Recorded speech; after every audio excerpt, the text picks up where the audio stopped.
వారికి యముడితో సంవాదం ఉండదు. యముడు ఎక్కడ ఉంటాడండి? నరకంలో ఉంటాడు. మనకు తెలిసినట్టుగా దక్షిణాధిపతి అయినటువంటి యముడు నరకంలో ఉంటాడు.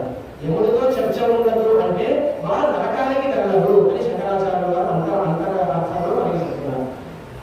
అది కాకుండా మా జన ధన యౌవన గర్భం అనే శ్లోకంలో మనకి చెప్తారు. మనుషులందరికీ గర్వం ఎక్కడ వస్తుందండి? వారి